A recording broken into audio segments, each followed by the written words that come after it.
If your firm feels one good decision away from a breakthrough, then this is for you. We're hosting our first mastermind of 2026 in Phoenix on February 26th and 27th. And it's 2 days designed to actually move your firm forward and grow who you are as a leader. Day 1 is a full day of hot seats where you break into groups and work through the real problems in your business. Day 2 is our wellness workshop featuring sessions that help you boost your energy, lower stress, and think more clearly. We have Jocelyn and Aaron Freeman, host of a top 10 marriage podcast and masters in psychology, teaching relationship skills that you'll use at work and at home. A lunch and learn on habit formation with Tyson, and more. View the full event details and grab your seat at MaxLawEvents.com.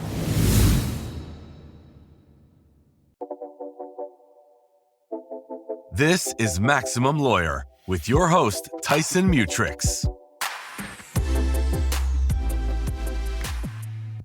Welcome back to the Maximum Lawyer podcast. I'm so glad you're here because today we're sharing a session from MaxLawCon 2025. Today's episode features Devon Slovensky, owner of Slovensky Law in Southwest Virginia. Devon walks us through what happened when her team started calling every single client on purpose and on a schedule. She shares how they use client happiness calls to spot red flags early, create raving fans, uncover quiet dissatisfaction, and turn real client feedback into better service and more referrals. This is Red Flags, Raves, and Referrals, what we learned from calling every client with Devon Slovensky. My name is Devon Slovensky. I run a family law firm in Southwestern Virginia. The last time I came and I spoke at MaxLawCon, we were talking about crossing the $1 million barrier and the financial processes and procedures that we put into effect to make that reality. But now as our firm has continued to grow, we've run into new problems.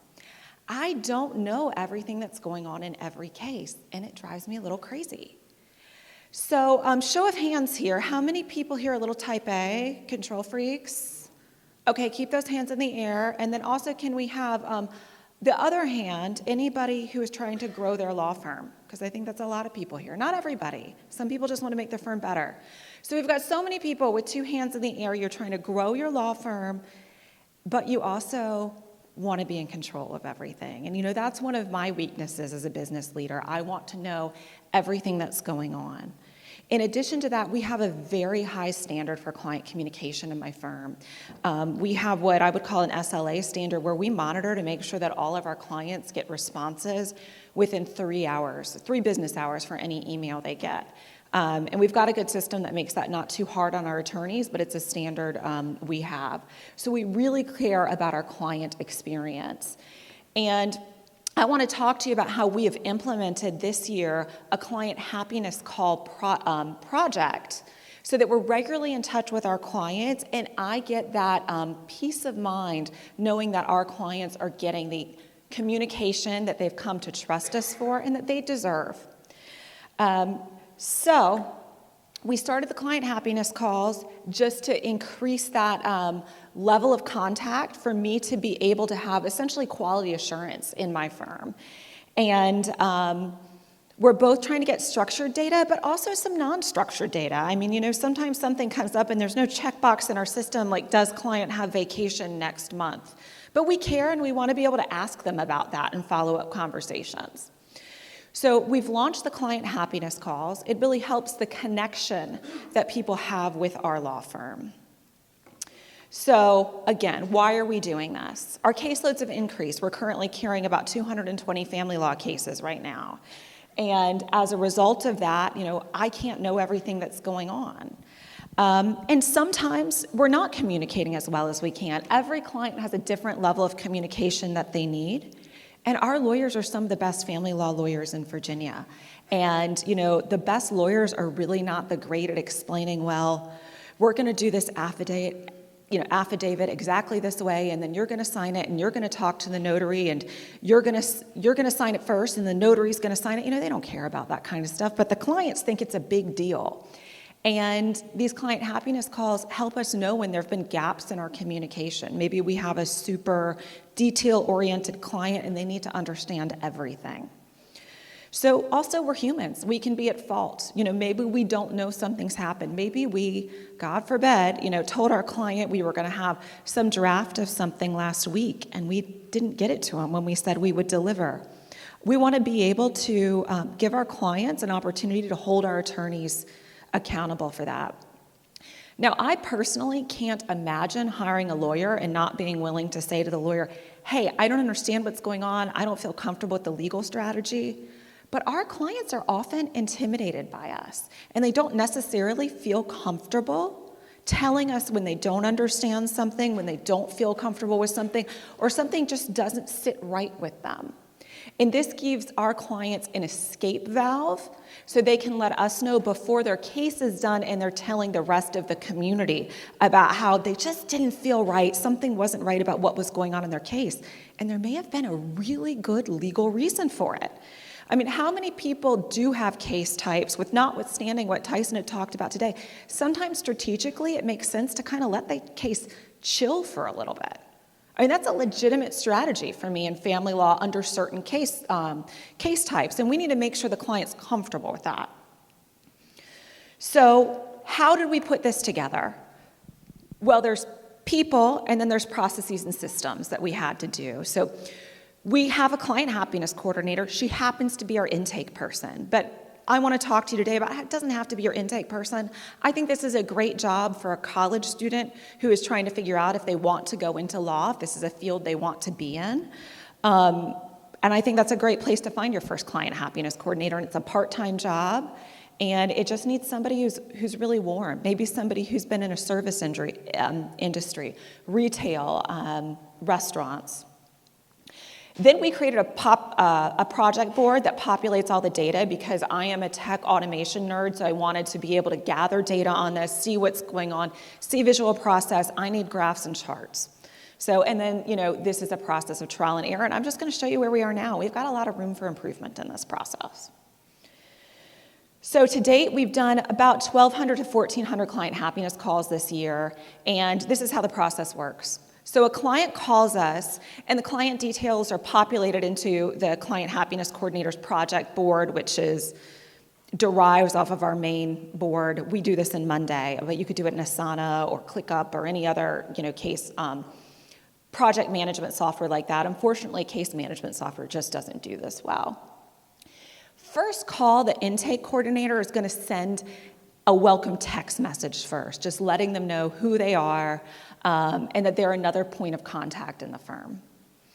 And normally before we start doing the client happiness calls, the intake coordinator is going to talk with the paralegals on the case, just normal human connection. What's going on with this person? If somebody's mother died yesterday and the attorney knows that and we had a call about it yesterday, we're probably not going to call that client for a client happiness call that day. And we do occasionally have the chronically unsatisfied clients that we know there's nothing we can do, and we just hope their case gets closed soon.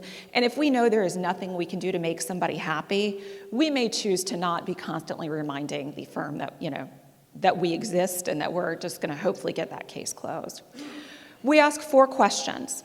We've kept these the same. These were the questions we came up in April because we wanted this to be able to get some structured data, and we may edit these, but we'll talk about these a little bit more. We've got a video from my intake coordinator I'm going to share with you. We document the responses so I can see the responses. They get pushed into our CRM so everybody can see them on Clio, and the attorney gets an automated email update about the result of the call in their inbox. The calls can, lead to no escalation, which is about what 90% of the calls, 90% or more of the calls end up resulting in. Or they'll get escalated to the legal team or the billing team to answer and resolve questions, and we're looking for a first response to any issues that are raised within 24 hours. I wanted to show you a little bit of our client happiness board. So we have a client that I dearly love. We call her Taylor Swift around the office. She is not actually Taylor Swift, but here she is. This is our Monday board setup if you want to get an idea for how to visually break this out. But you can see we're doing these client happiness calls every month. You can see the first client happiness call and then the subsequent ones and the results we've got from those. And again, they push to the CRM, and the client or the attorney on the file also gets an update at the end of the call. And you can tell this client is routinely satisfied with our services, and you better bet that Taylor Swift is going to be getting a request for a review at the close of her case. Just some metrics I keep. This is a nice thing about Monday. You can aggregate metrics. This was a snapshot from yesterday. Already this far into October, we're about 80% done with our client happiness calls. The reds are people who didn't answer. The blacks are ones that we haven't attempted to reach yet. And then you'll see the results on the right hand. We've got one billing complaint and we've got one legal issue so far this year, but we aggregate all of this data on a monthly basis, and then I can dig in a little bit further if I need to. So what is it doing for us? So we've done this 1,200 times this year, and we've reached hundreds of clients. I had a client that I thought I was doing an outstanding job for. I mean, she was my favorite client. I mean, she had a meritorious case. She was a domestic violence victim. She had a special needs child. And I cared so much about her case. And anytime she emailed, she probably got a response within an average of 1 business hour. And we met all the time, and I answered all of her questions. And frankly, she's a really anxious person. And she wasn't happy. And I didn't know. I was doing all of the things. And I found out that my favorite client that I'm pouring my heart and soul into her case actually wasn't happy. So I was able to talk to her more and help her understand why, despite the fact that I am a family law attorney, we still needed to get some other experts involved in her really complicated case, and she just didn't quite get it. And I didn't know that was a problem because she was too shy to let me know about that. And I was able to repair the relationship. So a lot of this is about addressing the clients that are quietly unhappy and unearthing those quietly unhappy clients that aren't going to tell you to their face that they're unhappy, but when your name comes up in a conversation with a friend hiring a lawyer, they're going to say, she was okay. And we want to avoid those. So one thing that was great for me is, as a family law attorney, I can never win a case. I can never get you 100% of the assets, and I can never get you 100% of the time with your children. I can't win. And because of that dynamic, I assume in my head that my clients are always unhappy with me because my cases are never perfect. This has been wonderful to see that our clients actually, for the most part, are satisfied. And it's been so good for attorney confidence as well, because I think the personality types that become lawyers can be so self-critical. And this has given us more confidence in the work that we do. So when we do unearth an issue, what we find most of the time, surprise, surprise, it's a communication issue. We're in touch with our clients all the time, but still we run into issues where our client didn't understand this or couldn't articulate this, and we're actively unearthing those pieces of confusion so that we can address them. And then, of course, there's scheduling or delay issues, and maybe there's a good explanation for why there's a delay, but this way we explain it to our clients. So what we're finding, our clients value communication versus speed. If we can tell them there's a reason your case is taking a while, they normally accept that, but they need to understand why. So making sure that we speak with them about next steps, sometimes the attorney forgets to do that. And we find out through the client happiness call that they didn't understand what happens next, and that's what your clients always want to know. So again, the big value here was unearthing the quietly frustrated clients that are not going to be out in the community promoting us after our case is done, and making sure that our clients during normal slowdowns, they still feel value. Here is our client happiness coordinator, Olivia, and I'm going to see if this video will play. I don't know if the AV team is able to make that video play, but if not, we can just skip over it.